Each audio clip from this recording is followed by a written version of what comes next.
నమస్తే నా పేరు Shivaji welcome to our channel. ఈ నెల్లూరు లేడీ డాన్ అని చెప్పి గత కొన్ని రోజులుగా వార్తాపత్రికల్లో మనం వార్తలు చదువుతూనే ఉన్నాము। ఆ లేడీ డాన్ కు సంబంధించినటువంటి ఒక్కొక్క విషయము విస్తుపోయే విషయాలు బయటపడతా ఉన్నాయి।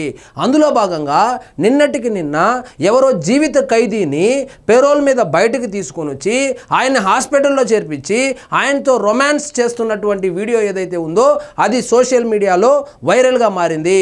ఈ లేడీ డాన్ ఎవరైతే ఉన్నారో వైఎస్ఆర్సీపీ అధికారంలో ఉన్నప్పుడు పోలీసులను చేతుల్లో పెట్టుకొని నెల్లూరులో చేయనటువంటి దందానే లేదు।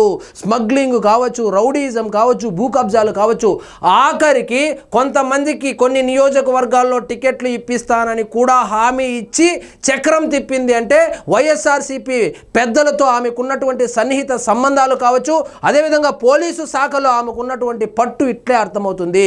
ఎప్పుడైతే కూటమి ప్రభుత్వం ఏర్పడిందో కూటమి ప్రభుత్వం ఏర్పడిన తర్వాత సంవత్సరం రోజులు గమ్మునున్నటువంటి ఆ lady don, Nellore lady don ఎవరైతే ఉన్నారో తర్వాత ఇప్పుడు కొత్తగా మళ్ళీ కార్యకలాపాలు మొదలుపెట్టింది। ఆమె కార్యకలాపాలు మొదలు పెట్టడానికి ఆమె ధైర్యం ఏంటంటే కూటమి ప్రభుత్వం ఏర్పడినప్పటికీ కూడా ఆమెకు సత్సంబంధాలు ఉన్నటువంటి కొంతమంది పోలీసు అధికారులు ఎవరైతే ఉన్నారో వాళ్ళు ఇంకా ఆ డిపార్ట్మెంట్లోనే అత్యున్నతమైనటువంటి స్థాయిలో ఉన్నారు। వాళ్ళను వాడుకొని మళ్ళీ దందాలు మొదలుపెట్టింది। ఆమె యొక్క దందాలు ఒక్కొక్కటిగా బయటకు వస్తున్నాయి। సో ఈ శ్రీకాంత్ అనేటువంటి ఈ జీవిత ఖైదీ ఎవరైతే ఉన్నారో ఆయనకి సాక్షాత్తు 2 జిల్లాల ఎస్పీలు ఆయనకి బెయిల్ ఇవ్వకూడదు, పెరోల్ మీద బయటకు పంపించకూడదని చెప్పినప్పటికీ జైలు అధికారులు ఈమె మాట విని ఆయనకు పెరోల్ ఇవ్వడమే కాకుండా ఆయన్ని హాస్పిటల్లో చేరిస్తే ఆయన్ని పరామర్శించడానికి వెళ్ళినటువంటి ఈమె ఏకంగా ఐసీయూలోనే రొమాన్స్ చేసిందనేటువంటి వార్త వీడియో ఏదైతే ఉందో సోషల్ మీడియాని కుదిపేసిందనే చెప్పాలి। ఆ క్లిప్పింగ్ ఒకటి ఇప్పుడు వేస్తాను చూడండి।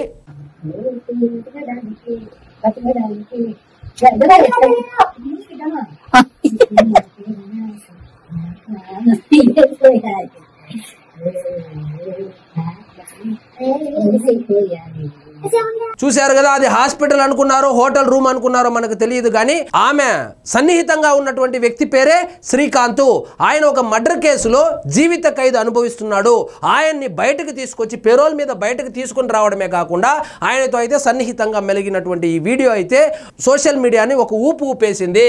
నెల్లూరులో లేడీ డాన్, ఒక చిన్న బొటిక్ నడిపే మహిళ లేడీ డాన్ గా వ్యవహరిస్తుంది।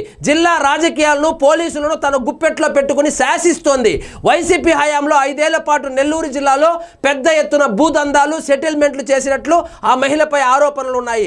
ఇదే కాదు, పోలీసులకు ట్రాన్స్ఫర్ కావాలన్నా, పోలీసులకు పదోన్నతులు కావాలన్నా, లేదా రాజకీయ నాయకులు కూడా పోలీసులతో ఏదైనా పనులు ఉన్నా కూడా ఈ లేడీ డానే వైఎస్ఆర్సీపీ అధికారంలో ఉన్నప్పుడు చేసి పెట్టినట్లు కూడా వార్తలు వస్తున్నాయి।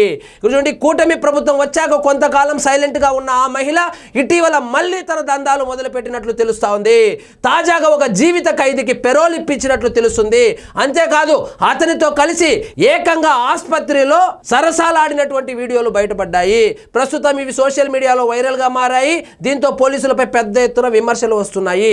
దీని అంతటికి కారణము ఆమెకు ఇంకా కూడా పోలీస్ డిపార్ట్మెంట్ మీద పట్టు ఉండడము, పోలీస్ డిపార్ట్మెంట్ లో పనిచేస్తున్నటువంటి కొంతమంది ఉన్నతాధికారులతో ఆ లేడీ డాన్ ఎవరైతే ఉన్నారో ఆమె సన్నిహితంగా మెలగడం ద్వారా వాళ్ళ ద్వారా ఆమెకు కావలసినటువంటి పనులు చేసుకుంటా ఉన్నారు। ఒక జీవిత ఖైదీకి పెరోల్ మీద కూడా బయటకు తీసుకొని రాగలిగారు। అదేవిధంగా ఎస్పీ లాంటి వ్యక్తులు పెరోల్ ఇవ్వకూడదని చెప్పినా కూడా ఆ జైలుకు సంబంధించినటువంటి వాళ్ళను మేనేజ్ చేసి బయటకు తీసుకొని రాగలిగింది। ఒక పోలీసు వ్యవస్థలోనే కాదు, రాజకీయాల్లో కూడా ఈమె ఒకప్పుడు ఒక వెలుగు వెలిగింది, చక్రం కూడా తిప్పింది। ఇదే కాకుండా రౌడీ షీటర్లతో పరిచయాలు, అదేవిధంగా గంజాయి స్మగ్లింగ్ లాంటి కార్యకలాపాల్లో కూడా ఈమె పాల్గొన్నట్లు తెలుస్తూ ఉంది। సో ఈమె మీద రోజు రోజుకి అనేక ఆరోపణలు వస్తూ ఉన్నాయి। ఈ ఆరోపణలు వస్తున్నటువంటి నేపథ్యంలో ఈ వీడియో రిలీజ్ అవ్వడంతో సోషల్ మీడియాలో ఒక్కసారిగా మొత్తం వైరల్ అయ్యింది। మరి పోలీసులు ఏ విధంగా ఈమె మీద చర్య తీసుకుంటారో, పోలీస్ డిపార్ట్మెంట్లో ఈమెకు సన్నిహితంగా ఉన్నటువంటి ఆఫీసర్లు ఎవరైతే ఉన్నారో వాళ్ళ మీద ఎలాంటి చర్యలు తీసుకుంటారో తెలియాలంటే వేచి చూడాల్సిందే। సో ఇదండి ఈరోజు మన టాపిక్। మీకు ఈ వీడియో నచ్చినట్లయితే లైక్ చేయండి, షేర్ చేయండి, ఛానల్ మాత్రం సబ్స్క్రైబ్ చేసుకోవడం మర్చిపోవద్దు।